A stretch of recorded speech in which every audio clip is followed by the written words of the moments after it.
The emergency session of the Galactic Council could best be described as a circus of panic, if circuses consisted of various alien species trying very hard not to soil themselves while maintaining their dignified facades.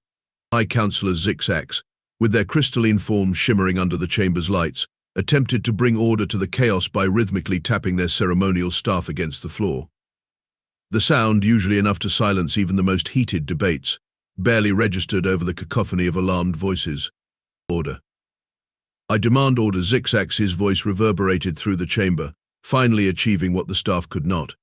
We are here to discuss the unconventional military tactics employed by the humans. A collective shudder ran through the assembly at the mention of humans.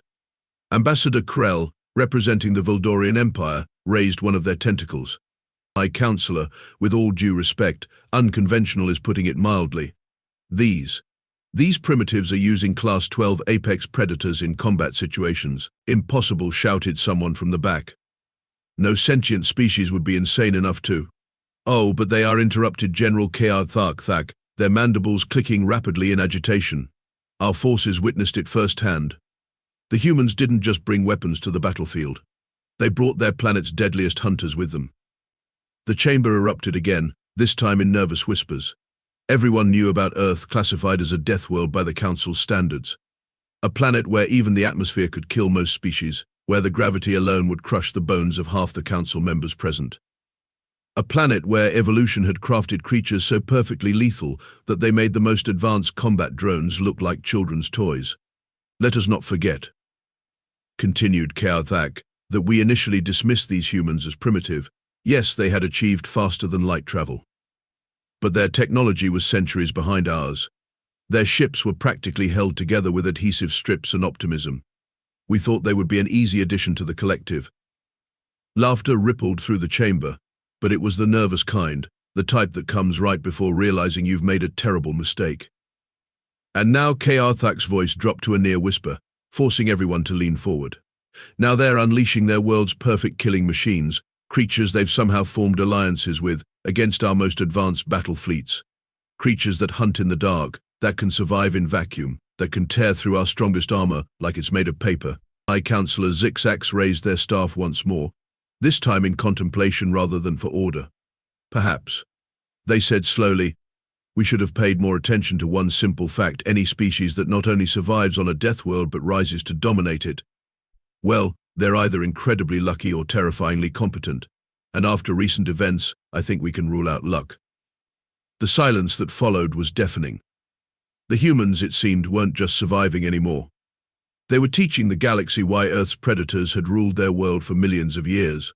And now, those same predators had a new hunting ground: the stars themselves. The Merax delegation had expected many reactions when they landed their most intimidating warship in the middle of New York Central Park. Screaming? Definitely. Mass panic? Absolutely. Immediate surrender? That would have been nice. What they hadn't expected was a crowd of humans taking pictures with their personal devices, and one particularly bold youth asking if they could get a selfie with the cool alien ship. Commander Vax stood at the ship's entrance, his massive war beast Grax snarling beside him. The creature, bred for millennia to strike fear into the hearts of enemies, was the size of a small transport vehicle with rows of serrated teeth and armor-plated scales. It was their trump card, their ultimate show of force. A human child pointed at Grax and squealed, "Puppy." Vax second in command, Lieutenant Kixar, checked their translation matrix. There must be an error. They think our war beast is a domestic companion animal. Hay called out a human wearing what appeared to be official clothing, approaching with casual confidence. You guys can't park that here without a permit. And your dog needs to be on a leash, it's city ordinance. The Merax delegation exchanged bewildered looks. Their psychological warfare experts had clearly miscalculated something fundamental about human psychology. But it was 3 days later, during the first official diplomatic meeting, that the true shock came. The human delegation arrived with their own security detail, which included what they called K9 units. The Merax watched in disbelief as creatures with powerful jaws, keen intelligence, and an ancestry of pack hunting walked obediently alongside their human handlers. You seem surprised, noted Dr. Chen, the lead human negotiator, patting one of the dogs. Did you think you were the only ones who could form partnerships with predator species? But But these are apex predators, protested Vax-Thu. We spent thousands of years selectively breeding and genetically modifying our war beasts to achieve even basic cooperation. Oh, these good boys? About 30,000 years of friendship and some belly rubs did the trick, Dr. Chen replied with a grin. Would you like to meet some of our other animal partners? The footage from that meeting became legendary across the galaxy. The HFY delegates, notorious for their stoic demeanor, were recorded making high-pitched squeaking noises, their species equivalent of screaming, when shown videos of humans swimming with massive oceanic predators, rehabilitating wounded birds of prey, and working alongside big cats in conservation efforts. But how, demanded Vax-Thu, after watching a clip of a human hand feeding a creature that could easily bite them in half? How are you not terrified? Oh, we are, Dr. Chen laughed. We just learned that fear doesn't mean you can't also appreciate their beauty, or form partnerships. Speaking of which, would you like to see our latest military cooperation program? The human pressed a button, and a holoscreen lit up showing their latest joint training exercises. The HFY delegation watched in horror as Earth's apex predators, equipped with specialized spacesuits and tactical gear, performed coordinated maneuvers with human special forces. We call it the Interstellar Predator Partnership Program, or IP3, Dr. Chen explained proudly. Turns out that creatures evolved to hunt on a Deathworld adapt remarkably well to space warfare. They're naturals at zero-gravity combat, their sensory abilities far exceed our best detection systems, and their hunting instincts complement our tactical planning perfectly. Vax-Thu looked at his own war beast, then back at the screen showing Earth's predators moving with lethal grace alongside their human partners. For the first time in his military career, he felt something he'd never experienced before: the desire to file for early retirement. Dr. Chen's smile grew wider. So, shall we discuss those trade agreements? Or would you prefer a demonstration first? The Daxthar collective thought they had planned the perfect attack. Their assault on the human colony of New Horizon was precisely calculated, timed to strike during the planet's long night cycle, when most of the population would be sleeping. Their stealth ships dropped out of FTL in perfect formation, electronic warfare systems ready to jam all communications. What they hadn't counted on was that humans weren't the only ones watching. Sir, the Daxthar sensor operator's voice crackled with confusion. I'm detecting multiple small heat signatures moving through space around the colony's perimeter. Fleet Commander NX Val dismissed the concern with a wave of his secondary appendage. Probably debris or maintenance drones. Proceed with the attack pattern. But sir, they're moving against the orbital currents, and they're accelerating. Before NX Val could respond, his flagship's proximity alarms screamed to life. On the main viewport, a dark shape shot past, its movement too fast and precise to be natural. The commander caught a glimpse of sleek, armored forms, specialized spacesuits gleaming with tech markings, and predator eyes that glowed with reflected starlight. By the void whispered his second-in-command. They've militarized their apex predators. The human response came not through communication channels, but through their actions. The space around New Horizon erupted into organized chaos. Pairs of suited figures, one human, one predator, moved in perfect synchronization between the attacking ships. The predator's natural hunting abilities, enhanced by cutting-edge space combat suits, made them nearly impossible to track. This is Captain Zhang of the New Horizon Defense Force. A calm voice finally broke through the command channel. I see you've met our K9 Space Combat Division. They're quite excited about this training opportunity. Training opportunity, NX Val sputtered. This is an invasion. A chuckle came through the comm. Oh, we're well aware, but try telling them it's not a game. They're having too much fun. As if to emphasize the point, one of the suited predators latched onto a Daxthar fighter's hull, its specially designed claws finding purchase on the supposedly smooth surface. The creature's human partner, using their companion as an anchor, attached what looked suspiciously like a high-yield mining charge to the ship's sensor array. Impossible, NX Val watched in horror as more predator-human teams emerged from stealth positions. Our intel said your military forces were minimal on outer colonies. Oh, the military forces are minimal, Zhang agreed cheerfully. These are just our local K9 unit and some volunteer handlers from the colony's police force. Though I should mention our definition of police dog might be a bit different from what you're expecting. Across the battlefield, the scene repeated itself. The Daxthar's sophisticated combat formations were being torn apart by what appeared to be a well-coordinated pack hunt, but on an interstellar scale. The Predators moved with an instinctive understanding of three-dimensional space that put the best pilot algorithms to shame. So the sensor operator's voice had risen several octaves. The colony's orbital stations are powering up, and I'm detecting more signatures launching from the surface. Much larger ones this time. NX-Val felt his blood run cold. Larger. Receiving video feed from external cameras, the operator announced, and the main screen filled with an image that would haunt the commander's dreams for years to come. Rising from the colony's surface were massive environmental suits, each housing one of Earth's largest predators.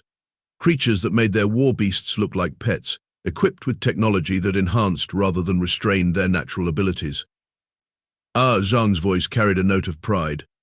I see our big cat division is joining the party. You know, it's fascinating, turns out that cats, regardless of size, are remarkably well suited to zero-gravity environments. Something about their natural agility and hunting instincts. Who knew? The next few minutes were pure chaos. The larger predators moved between the Deathstar ships with impossible grace, their human partners coordinating the assault with an efficiency that spoke of countless hours of training.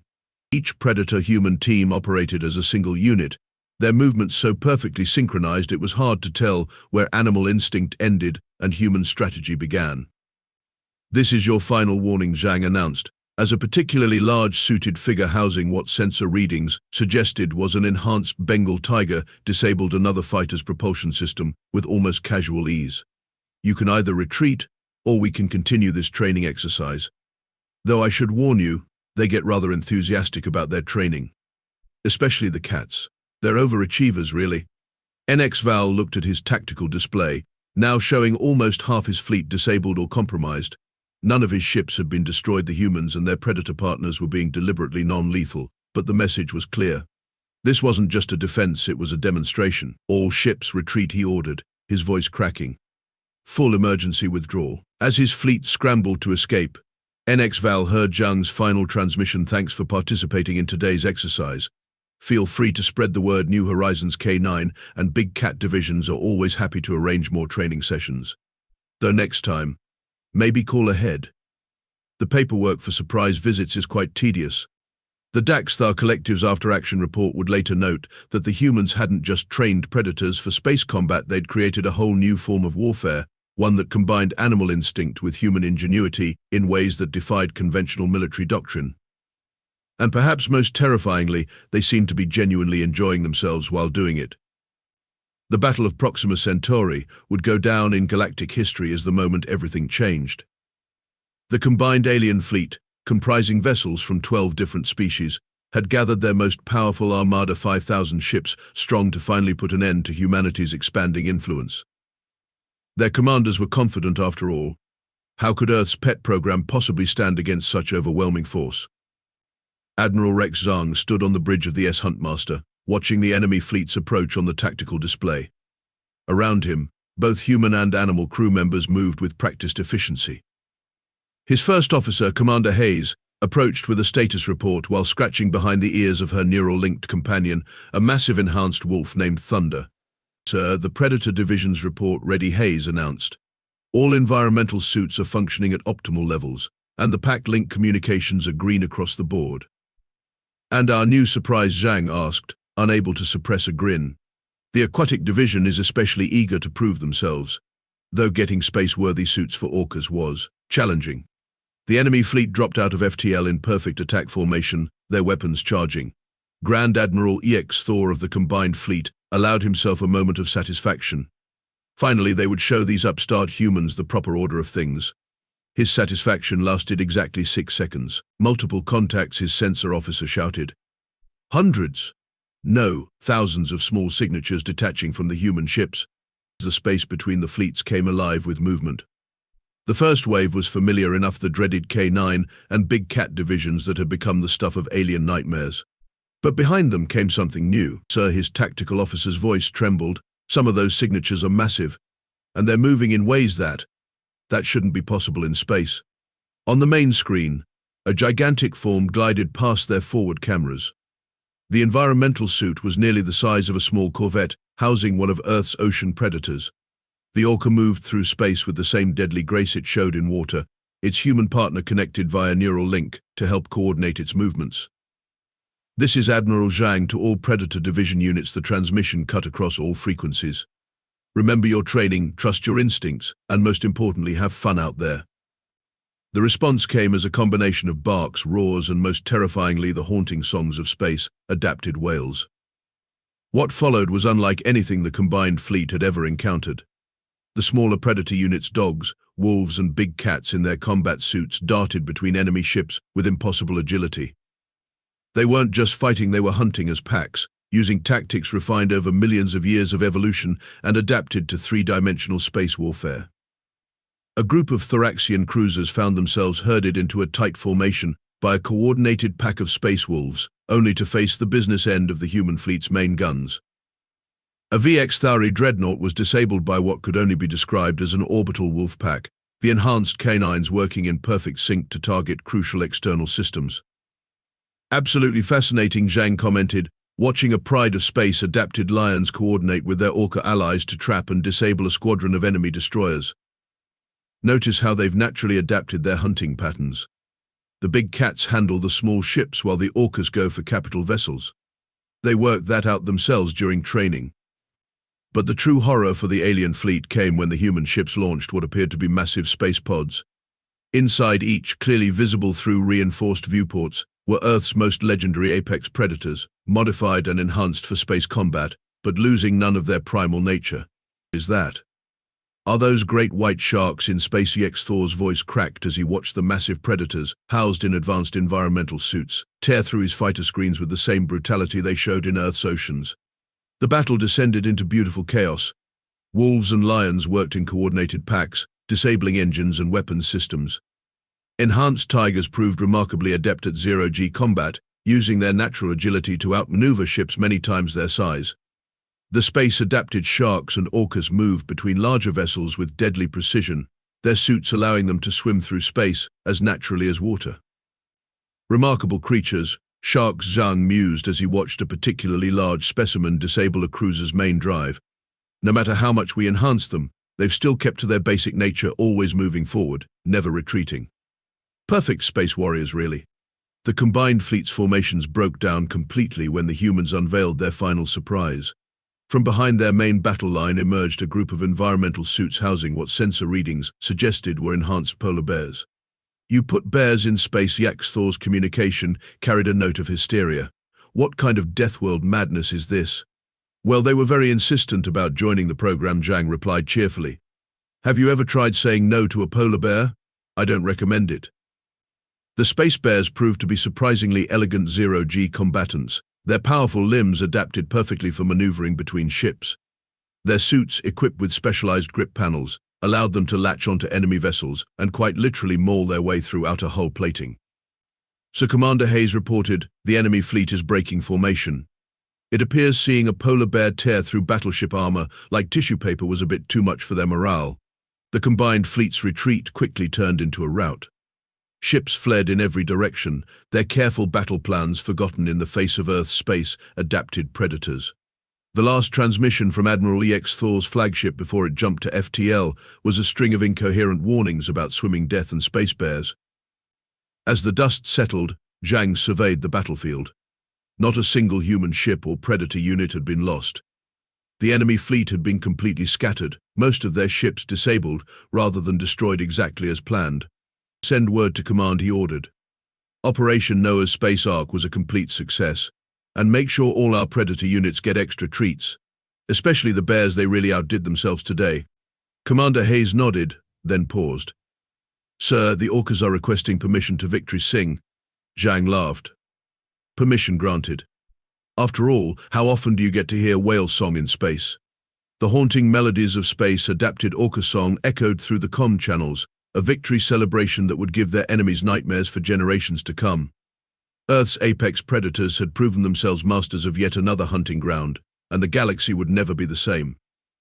The Interstellar Predator Training Academy IPTA sprawled across what used to be the Australian outback, its facilities stretching for hundreds of kilometers. Dr.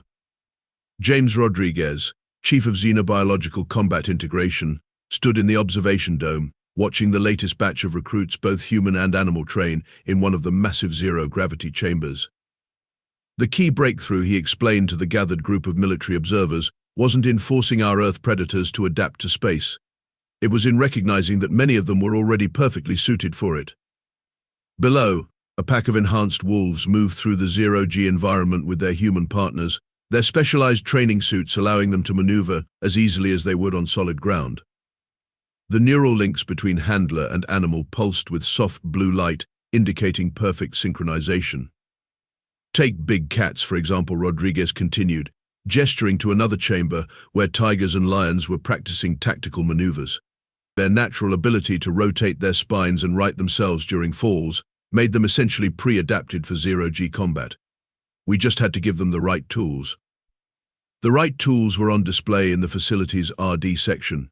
Rows of environmental suits lined the walls, each specifically designed for different Earth predators.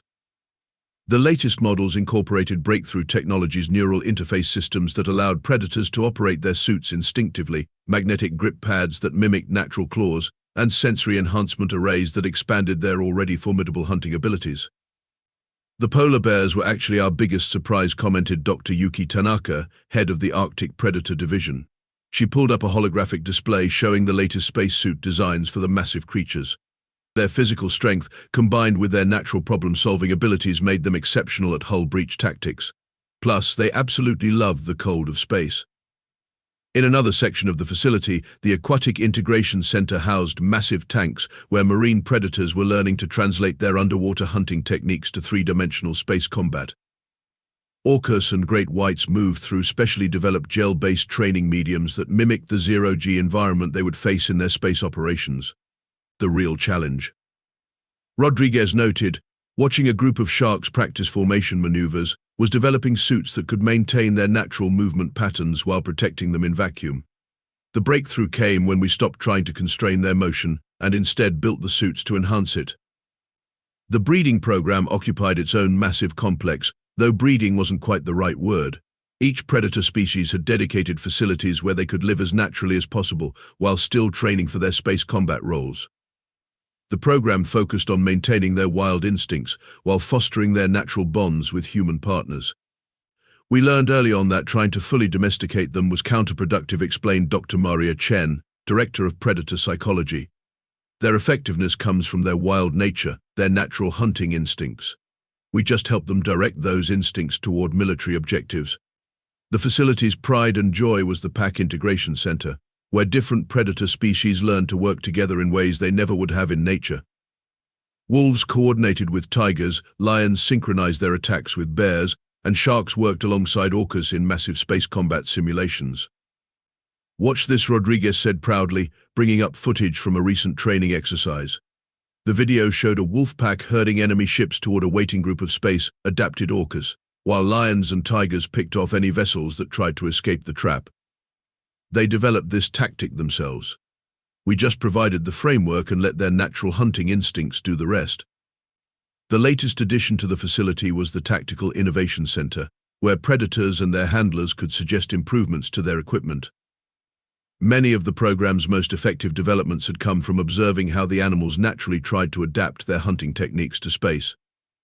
One of our polar bears figured out how to use their suit's magnetic systems to create makeshift hunting blinds behind space debris, Tanaka explained. Now, it's a standard tactic in our training program. We're learning as much from them as they are from us. As the tour concluded, Rodriguez led the group to the facility's central command center, where massive screens displayed real-time data from predator units deployed across human space. Each dot represented a human-animal team, defending colonies and trade routes with an effectiveness that had revolutionized military doctrine. "The most important thing to understand," he said, watching a pack of space wolves escort a convoy through contested territory, "is that this isn't just a military program. It's an evolution of the partnership humanity has had with these creatures for thousands of years. We're not their masters, we're their allies. And together, we're rewriting the rules of space combat." On the main screen, a space-adapted orca and its handler executed a perfect intercept maneuver on a pirate vessel, their movements so perfectly synchronized it looked like a dance.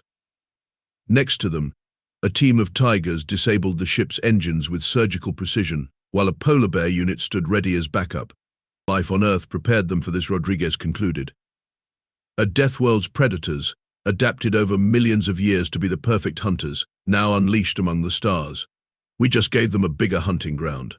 The Galactic Alliance's last-ditch assault on Earth's solar system was supposed to be their moment of triumph. 3 massive fleets converging on humanity's home system, each led by the most advanced dreadnoughts ever constructed. 20,000 ships in total, commanded by the finest admirals from a dozen species. They never stood a chance. Predator divisions, sound off Admiral Zhang commanded from the bridge of the S Huntmaster. The responses came in rapid succession. K9 Division, ready to hunt. Big Cat Division, on the prowl. Bear Force Actual, eager to engage. Aquatic Division, swimming dark. The human fleet seemed absurdly small in comparison to the incoming armada, just 2,000 ships. But numbers had long since ceased to matter in this war. Remember, Zhang broadcast to all units, "This is what we trained for. All Predator teams, execute Operation Apex." The space around the human fleet erupted with activity. From concealed positions behind asteroids, space debris and stealth fields, Earth's Predator forces emerged. Not in small teams this time, but in massive coordinated hunting packs. The enemy's forward sensors detected the first wave, hundreds of space-adapted wolves and big cats moving in attack formation. But by the time they adjusted their defenses, the second wave was already among them, bears and sharks, targeting critical systems with devastating efficiency. By the void, gasped Alliance Admiral KX Thor, watching his tactical display light up with thousands of signatures. "How many of them are there?" "All of them," came Zhang's reply across all frequencies. "We brought all of them." The truly terrifying part wasn't the number of predators, it was their coordination. Years of training had culminated in this moment. Wolves herded enemy ships into the paths of waiting Orcas. Lions and tigers struck from hiding spots that shouldn't have existed in space. Bears breached hulls with terrifying precision, while sharks swept through disabled ships' debris fields. A wing of Alliance cruisers found themselves boxed in by a coordinated attack from all sides, polar bears disabling their engines, while space wolves jammed their communications.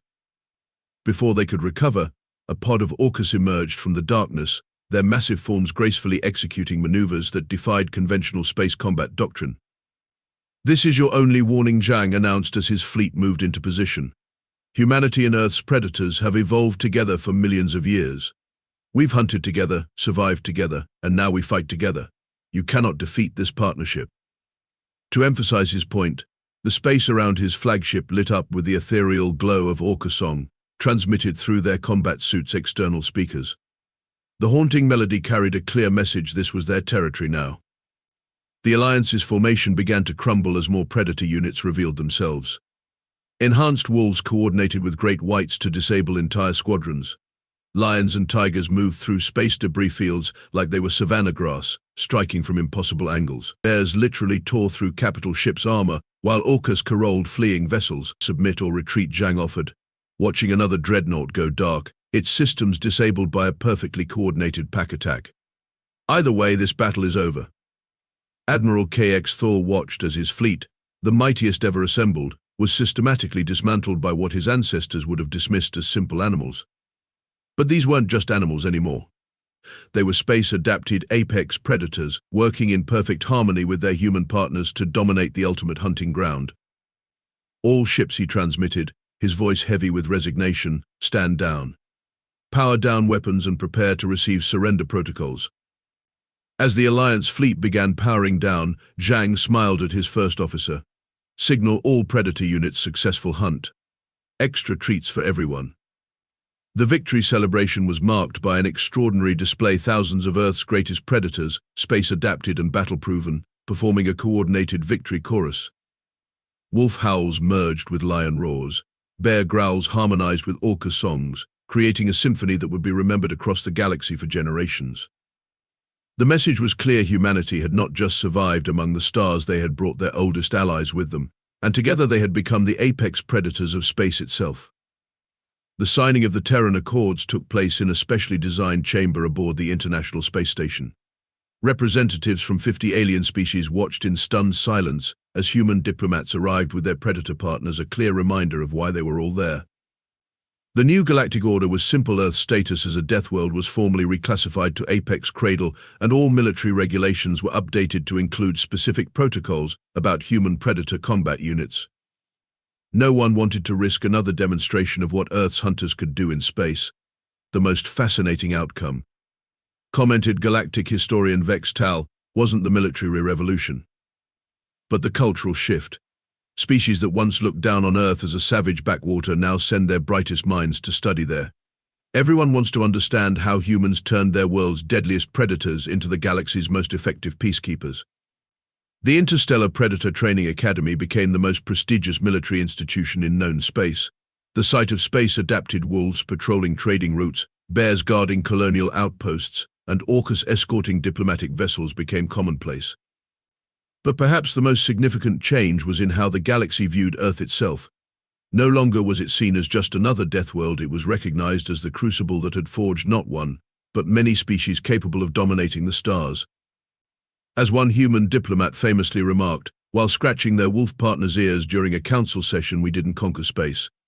We just helped our oldest friends find new hunting grounds.